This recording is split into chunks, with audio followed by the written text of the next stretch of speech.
On their first date, two climbers scale one of Europe's toughest mountains. But the romantic adventure they hope will bring them together tears them apart. This mountain has become a complete demon. We need to move, all right? All hell is just breaking loose around my head. Trapped inside a violent electrical storm, they must rely on each other to survive. It's an utterly desperate situation. I'm thinking we're not going to survive. Jeremy!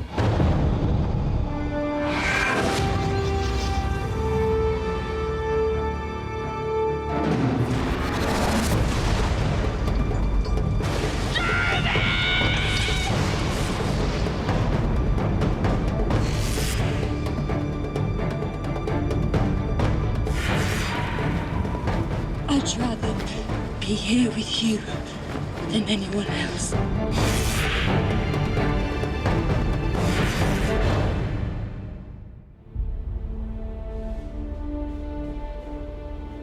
The Pitzpadeel Mountain. Standing at 3,300 meters, its razor-sharp ridge forms the border between the Swiss and Italian Alps.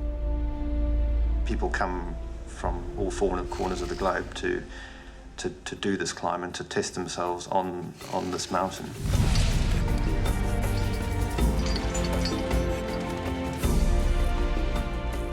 Infamous for extreme weather, it's a climb as treacherous as it is breathtaking. And even for professional mountain climbers, like Rachel Kelsey and Jeremy Colenso, it is the climb of a lifetime. We started at 5 in the morning. Our aim was to get up and down the climb in a day. That was fun.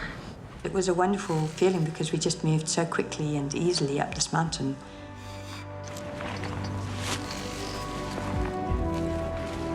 I was just so excited. You know, here I am doing a climb that I really want to do. And not only that, but I'm doing it with this very good-looking chap who I fancy.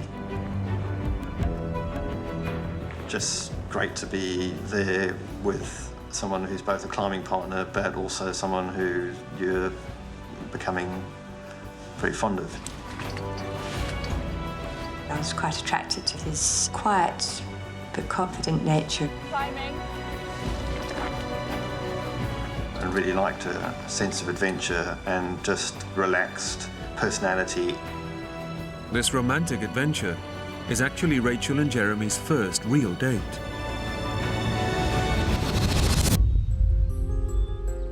The couple only got to know each other a few months ago while climbing in Great Britain. We did a couple of local climbs together, and at this point I decided that I quite liked him. We sort of hit it off, really, and a climbing partnership stroke friendship developed. Then he said, "Would you like to come to Italy with me?" I was totally bowled over, you know, taken aback. I had all these romantic visions of Italy and floating down the river on a gondola. But it very quickly became apparent that he was actually inviting me to go and do a climb.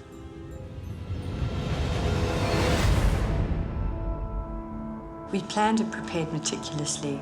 We looked at guidebooks, we got maps of the route. We worked out exactly what equipment we'd take. These little rucksacks hold about 20 litres, and in it we have just the essentials we'll need to succeed in this climb. So I have my waterproof jacket, an extra fleece, our hydration packs, the map of the route, and then we've got a couple of other things. One of them is a survival shelter and my mobile phone. And I remember tossing it up and down in my hand and thinking, shall I take this? Something just makes me think, oh, well, I'll just put it in. I can carry that extra weight.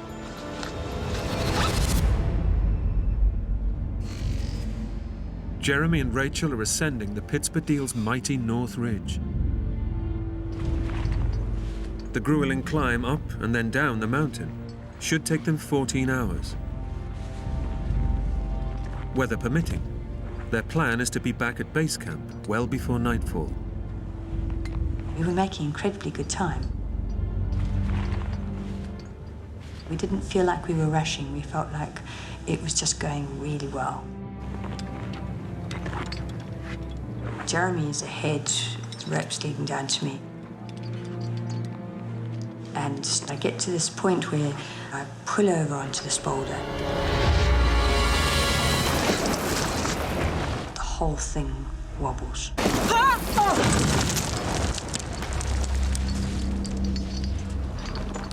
My heart just leaps into my throat. All right?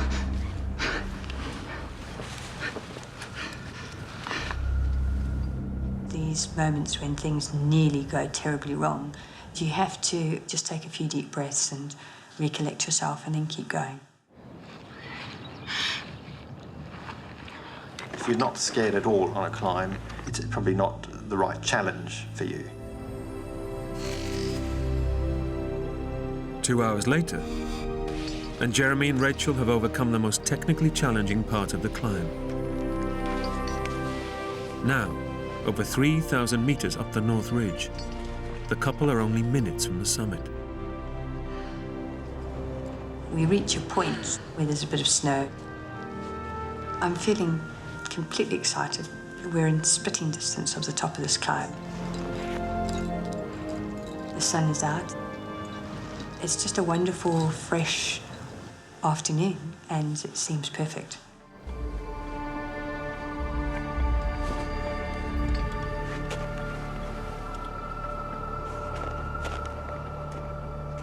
But with only 30 meters to go, they face a crushing blow. I could see that the rock had become like an icy pavement.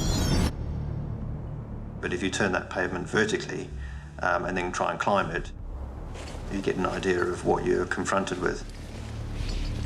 They didn't expect to face ice, so haven't brought the equipment needed to climb it safely. We were probably 30 vertical meters from the summit, but I realized that that was the end of our climb. That's okay, yeah? Okay, let's go. There is a feeling of disappointment there. There definitely is. But there's no time for that. You just need to prepare with the next section and get on with it. And the next section's getting down. But unable to reach the summit, Rachel and Jeremy can't see a massive electrical storm that's brewing in the valley beyond. Jeremy's working with the ropes to try and sort them out for the abseil. I look out into the valley below.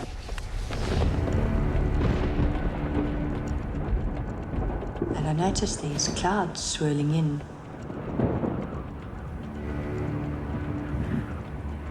At the same time, I feel a sharp drop in the temperature.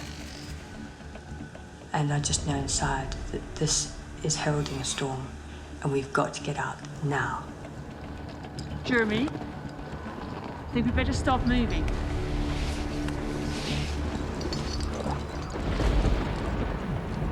I can hear wind, which is like, it sounds like a freight train coming at you. And I realized the weather's turning. Right. You're up. Let's go. Jeremy and Rachel know it's simply too dangerous to stay on the mountain. So quickly we just get out our head torches, put them onto our helmets. We throw on our waterproofs and get ourselves prepared, basically for the worst. They must rappel down before the storm unleashes its full fury. And then there's this huge crack of thunder and the whole sky lights up with this incredible pink lightning. We need to move, all right? My heart begins to pound because 90% of accidents in the mountains happen on the descent, not the ascent. And now they must attempt the perilous descent in the midst of a raging storm. On a good day, with clear skies, descending down this mountain is a tricky task for an experienced climber. In a storm, it's just a nightmare. Seeing the flash and hearing the clap of thunder simultaneously, we know that the storm is right on top of us. We are surrounded by metal, and we've got every chance of being hit by a bolt of lightning. After 3 hours, they're not even a quarter of the way down. And as the light fades, the temperature plummets to -7 Celsius. I'm suddenly aware of this sort of static feeling in the air, like the air is charged. Jeremy's a very calm person, but I can see in his eyes that he looks worried. And I know that if he's worried, it's the time to be worried. I've never been so terrified in my life. And suddenly there's a huge explosion.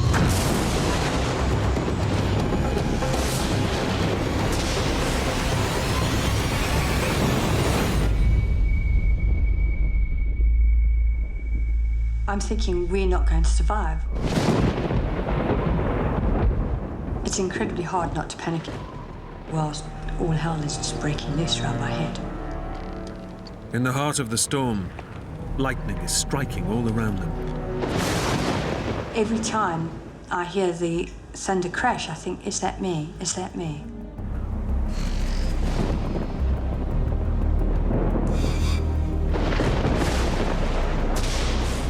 I don't know exactly how many abseils we've done. All I know is that we've been what feels like hours. Jeremy's setting off in the next abseil, and I just think there's something not right here. I abseil past this block, and the rope catches behind the corner of the block. And I can't get the rope out.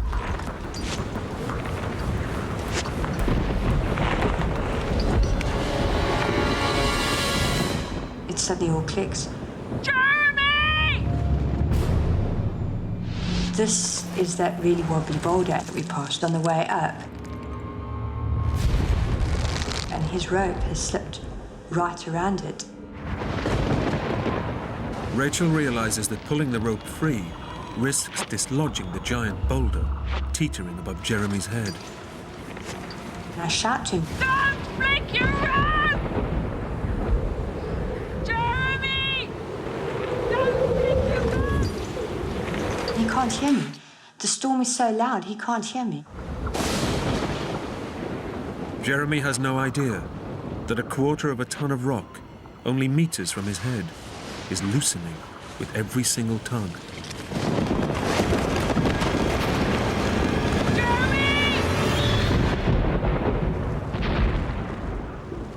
I hear this huge, terrible sound as it bounces down the mountain. There's no way he could have survived it. Rachel fears that Jeremy has been swept off the mountain.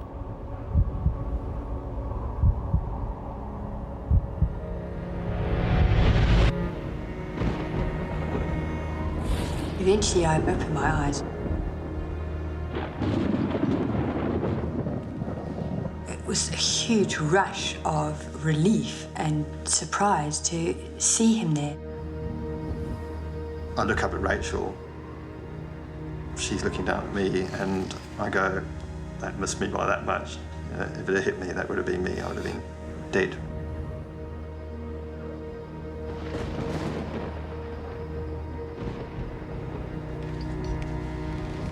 He was ashen-faced and had these huge white eyes. And I can't believe that's just happened.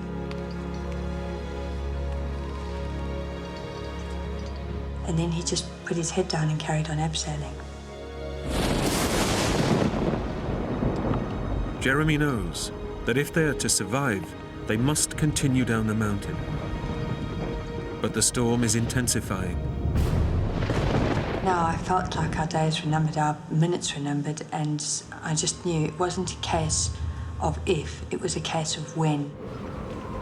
But I had no choice but to go on.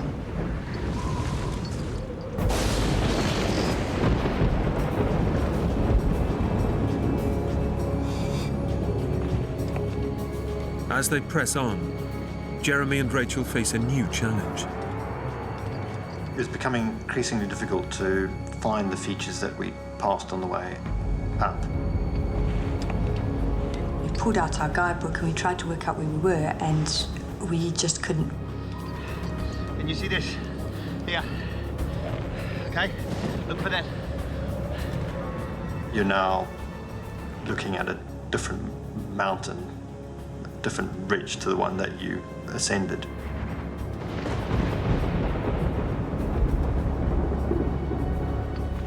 Unable to see any landmarks, Rachel and Jeremy are lost. In this perilous terrain, choosing the wrong route could spell the difference between life and death.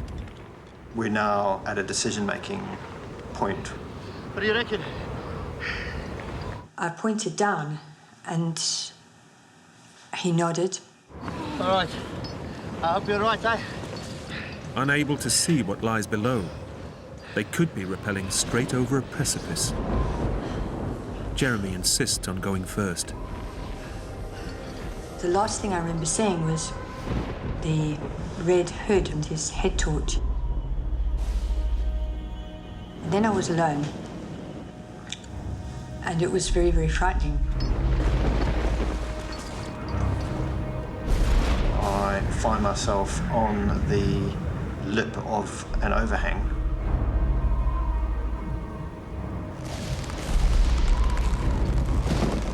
As soon as I descend over the lip, I'm hanging in space.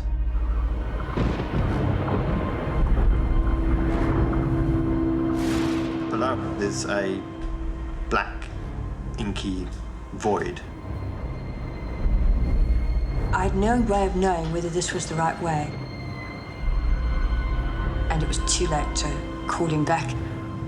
I had to just wait. I'm thinking, okay, I've tied a knot in the end of the ropes, but what if I get to the end of them and I still haven't touched down? The only way out of here is to descend.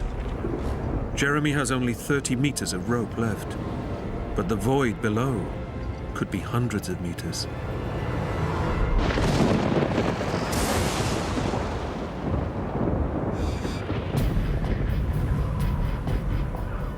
After 30 long minutes, there is still no signal from Jeremy.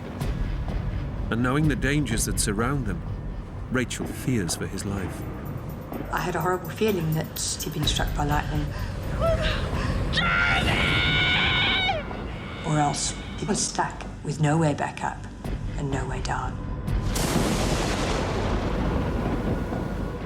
The lightning was still just lighting up things, and I noticed these lumps above me.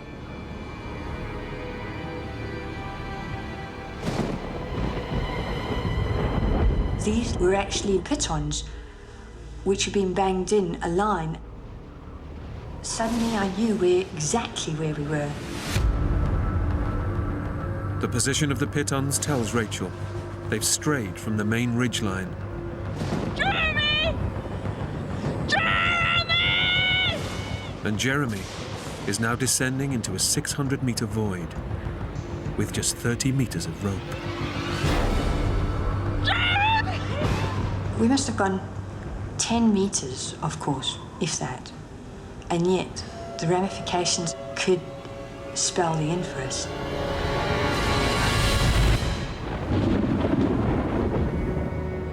With no sign of her climbing partner, Rachel fears that Jeremy has been killed by a boulder fall or a lightning strike. I felt hopeless. He's heavier than me. I couldn't possibly haul him back up. And yet the only way we were going to get off this mountain was using the ropes. And if he was hanging on the ropes, there's no way I could use them.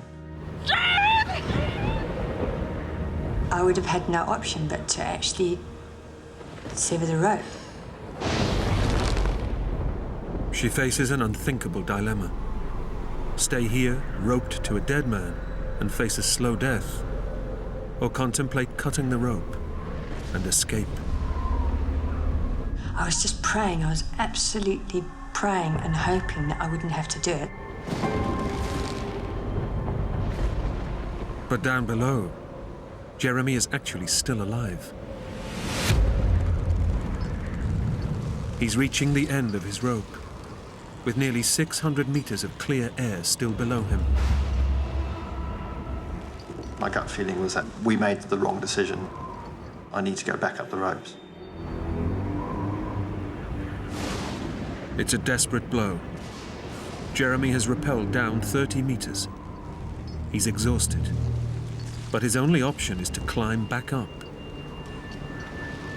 Muscles aching, he attaches a mechanical ascending device called a Jumar and starts to haul himself up, meter by agonizing meter.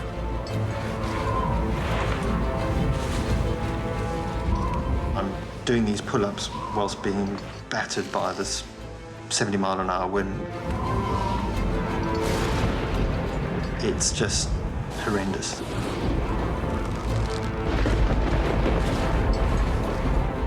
I was really afraid. Here was the weight of his body on the rope, but I didn't know if I'd ever be talking to him again. I can feel my biceps, my abdominal muscles, everything clenching. It's like for every 2 feet that I go up, I slide 1 foot back down the rope.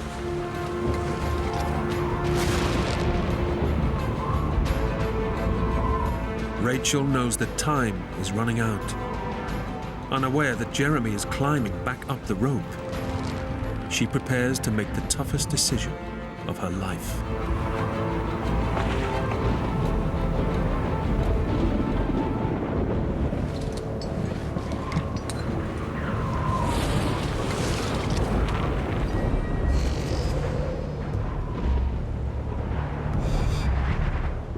After half an hour, I thought, I've actually got to go and deal with this. Even if Jeremy is dead, Rachel decides she cannot cut the rope. Instead, she risks her own life by going to look for him. I leaned back and I remember looking down and seeing this bright beam of light. It was Jeremy's head torch. I just couldn't believe it. I felt like it was the most wonderful moment of my life.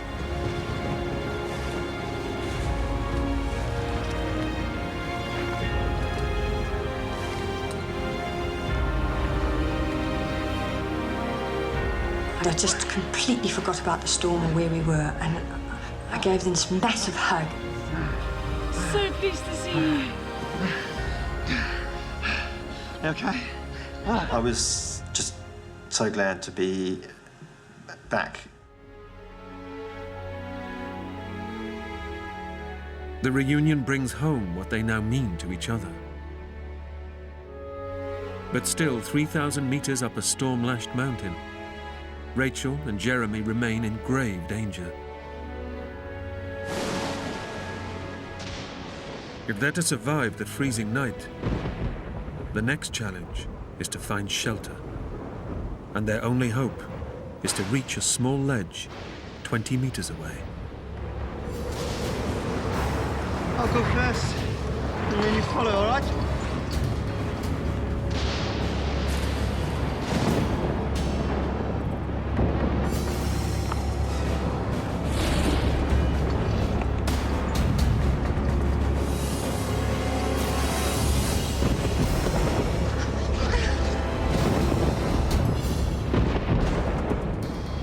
Okay, sit back here.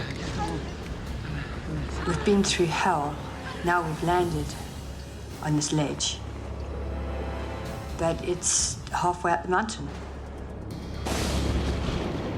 Thanks to their meticulous preparations, Rachel and Jeremy have packed a lightweight survival sheet. It's now all that stands between them and the bone-chilling force of the storm. You okay? Yeah. As soon as you stop moving, you can feel how cold it is. By our calculations, -10. With that sort of wind, it's -25. I'm now shivering uncontrollably.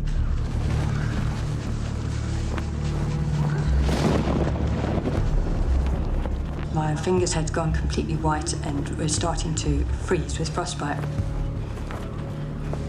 We need to warm our hands and feet every hour, okay? To prevent frostbite, the couple must restore blood circulation immediately.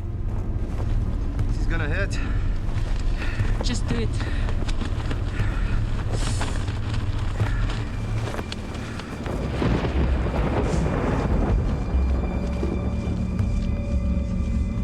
It's an incredibly painful experience as the blood starts circulating back. Oh! The feeling is like sticking your hand into a burning flame and leaving it there. As the night progresses, temperatures plummet to life-threatening levels. Trapped 3,000 meters up the mountain, the couple now face a battle to survive. It was apparent how close we were to becoming severely hypothermic.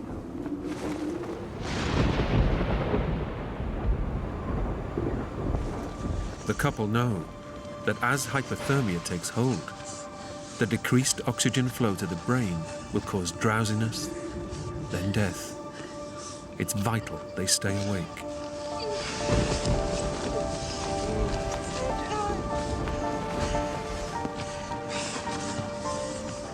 If one of us had gone to sleep, it would have been far too tempting for the other one just to have a few minutes as well and then not wake up.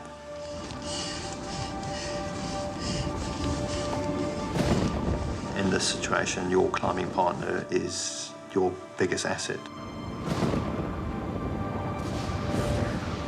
We both have to stay awake and motivate each other to keep going for as long as it takes. After 20 hours on the mountain, Rachel and Jeremy are physically exhausted. Hey, you need some energy. Have a drink. They know that if they are to last the night, they must replenish lost energy. Neither of us have drunk in hours because we've been focusing on getting through the storm.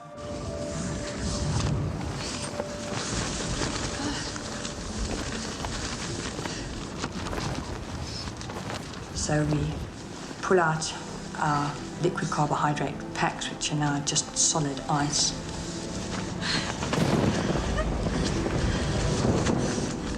And we try to warm them up.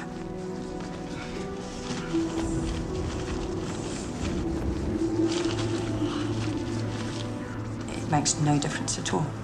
Our bodies are too cold to defrost these in the slightest. It's a huge blow to our morale. Jeremy and Rachel now face the longest night of their lives.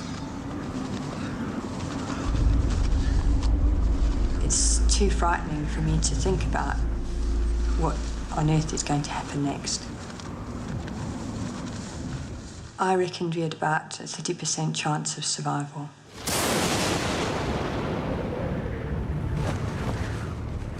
You're 3,000 meters up. It's -25 outside. I mean, it's an utterly desperate situation.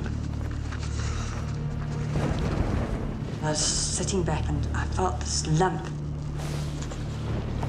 And then suddenly something dawned on me. This lump was my mobile phone. I was overjoyed. Turn it on. I just thought, this is it. And then almost at that same instant, I thought, don't get excited, because I couldn't bear the thought of just another thing going wrong. I wasn't expecting it to work. I just figured it's too cold, that battery's going to be dead. And I didn't expect it to have any reception.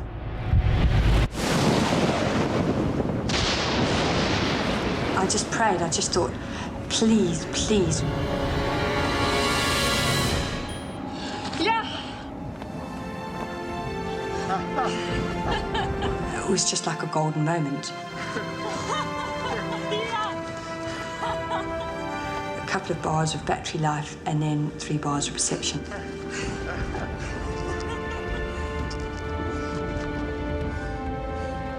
This connection to the outside world is an unexpected but crucial lifeline. I guess we better call search and rescue. Yeah. Okay. This was our chance. If we wait, it could be too late.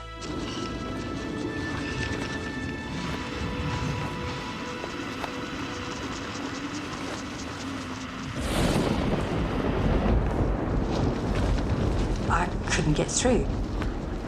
It's the right number. I know it's the right number. Try it again.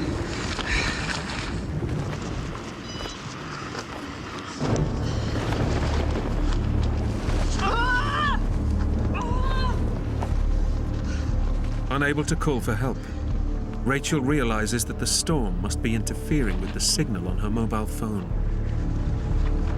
I don't know if this will work, but let's try an SMS.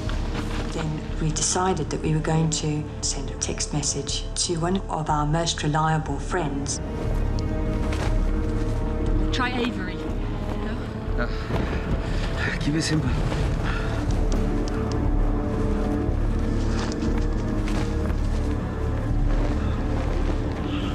We wrote, need heli rescue, Northridge, Pisbadil, Switzerland.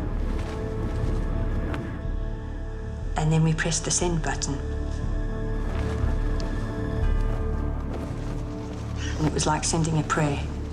The last chance of someone finding out that we were there before it was too late for us. We turned off the phone to conserve the battery power.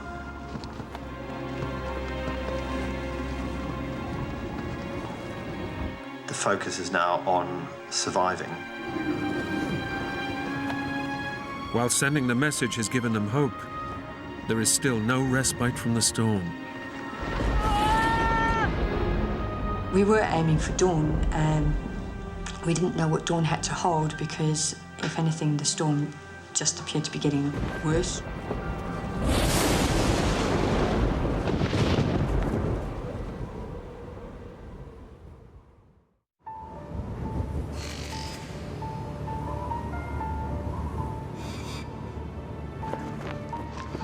Through sheer determination, Rachel and Jeremy have managed to survive the night. It went from being black to grey outside, but daylight had no bearing on the temperature. Each time the wind blows out, little ice crystals come and shower your body.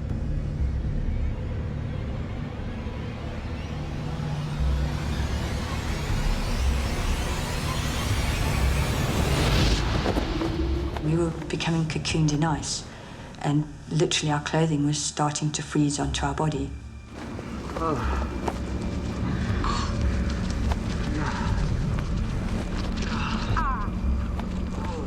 I felt completely exhausted, you know, just shattered. Every now and again, lightning would strike. At that point, I thought, if the lightning hits us, it hits us. At least it will be quick.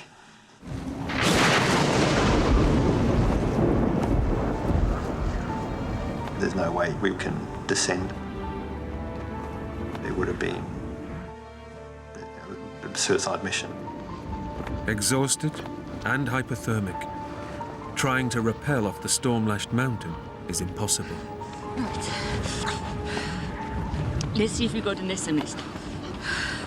I switched on the phone and we took a deep breath. And then we heard that sound. It was from Avery. He said, "I'm on the case."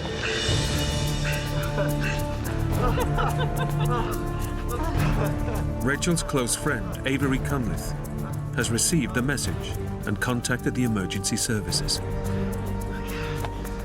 It really gave me hope that there were now people out there who knew our situation, understood it, and were on the case. But until the weather improves, any rescue attempt is out of the question.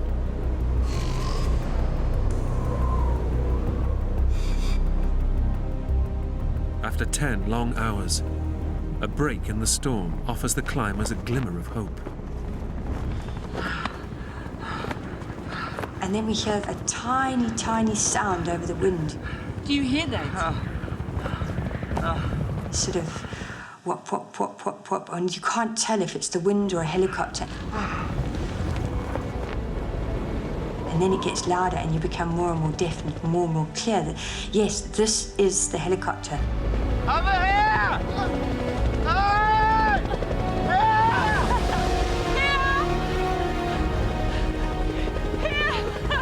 And I can see the helicopter and I jump up and down with the shelter in my hand and Jeremy stands there with his hands up.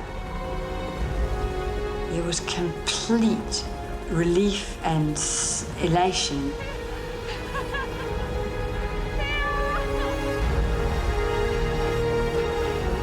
We're out of here, you know, it's all over. This nightmare is going to end. And I can see the pilot. And it's like he's so close, I can actually touch him.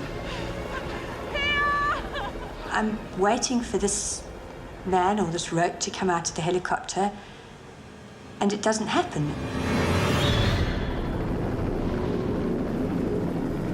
We see this helicopter just being tossed about like a cork on the ocean, you know, up and down, left and right. And I just look at this and go, you know, there's no way. It's just suicide from their point of view. Trying to extract the couple in these weather conditions risks crashing the helicopter into the mountainside, killing Rachel and Jeremy, as well as the crew. It's devastating. They were just so close, and yet a world apart from us. Jeremy hugged me and he said, Hey, you know where we are, all right? They'll get to us. Don't worry, all right? They know where we are. I had to say the right things, but I knew deep down that we were going nowhere. As dusk falls, Rachel and Jeremy face another horrific night on the mountain. Rapidly succumbing to hypothermia, the couple risk losing consciousness and slipping into a coma. "We are very much on borrowed time now." And he squeezes me, and then I knew that I might not get another opportunity to say it, so I just said, I'd rather be here with you than anyone else. Me too.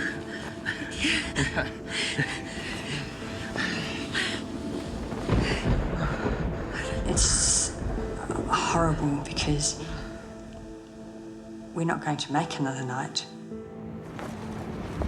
So we write a message to Avery.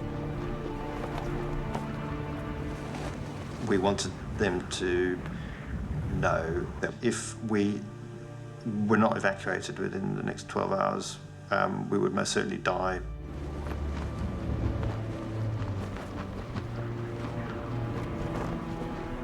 It's a horrible, really horrible thing to do, to write to a friend of yours and tell them that you're not going to live.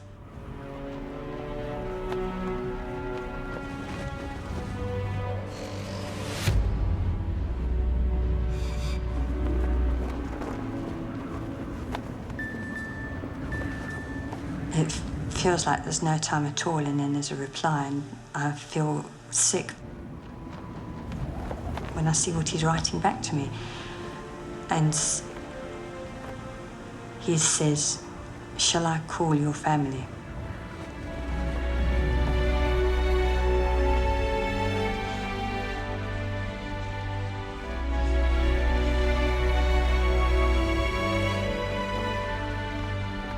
It was a chance to say goodbye.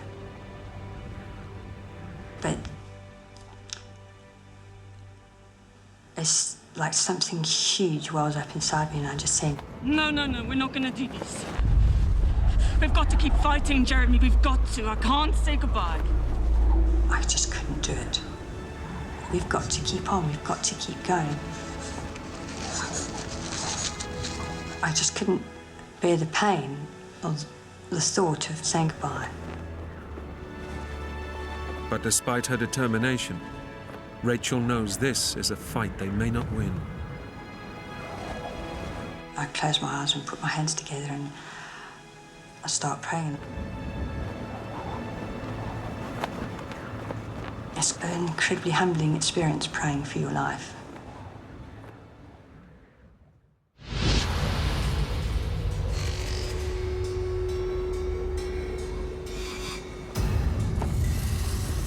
I was vaguely aware of it getting light, but it was almost like it didn't matter anymore because I couldn't function anyway. Against all the odds, the couple have endured a second night. But they're now losing the will to survive. Well, your brain's shutting down because you're freezing cold. You just want it to end.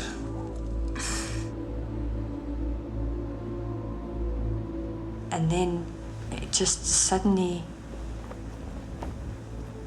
became apparent to both of us that the wind was dying down.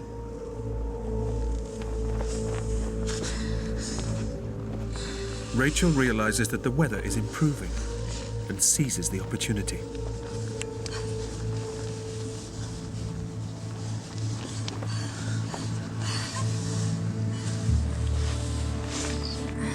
I turned the phone on and I called the rescue team. And amazingly, when I dial this number, we get straight through. Hello, Sourire Rescue. This is Swiss Alps Rescue. Hello. I said, Rachel.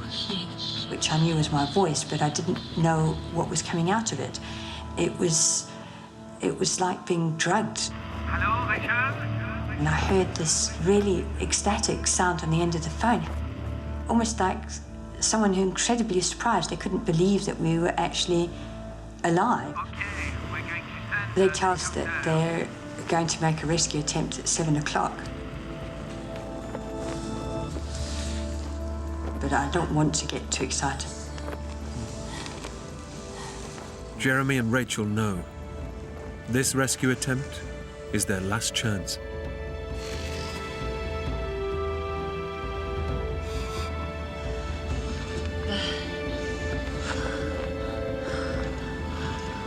They're coming.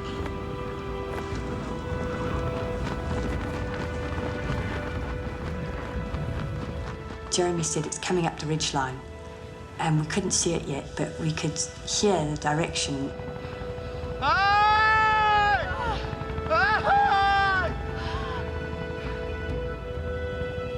And then I remember seeing this helicopter, and it looked tiny.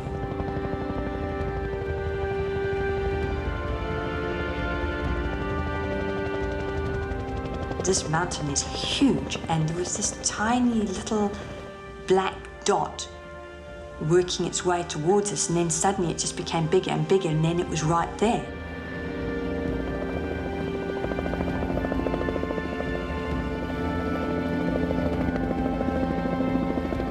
And then it hovers above me, and I can see the winchman at the door.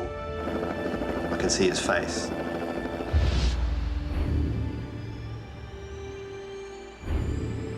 I could see the cable coming towards me.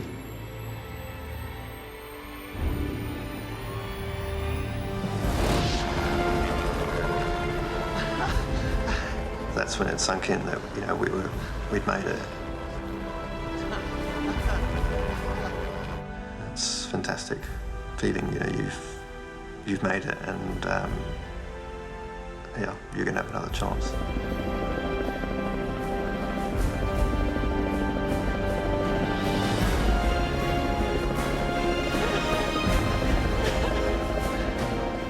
We've done it. We've survived, and I could smile.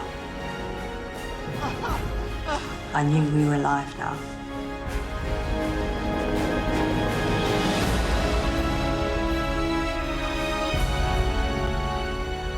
After 40 hours in bitterly cold conditions, Jeremy and Rachel are airlifted to safety.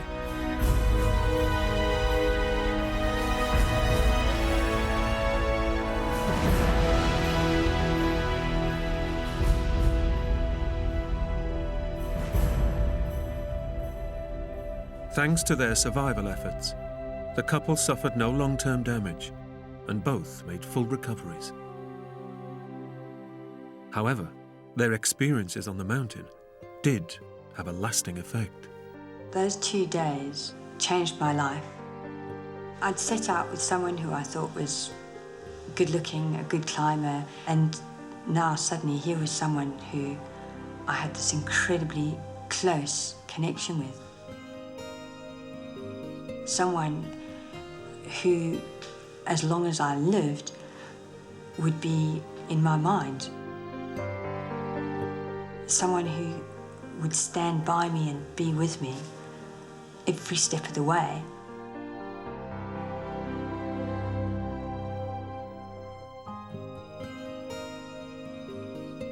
I just realised that this person was, you know, the person I wanted to spend my rest of my life with.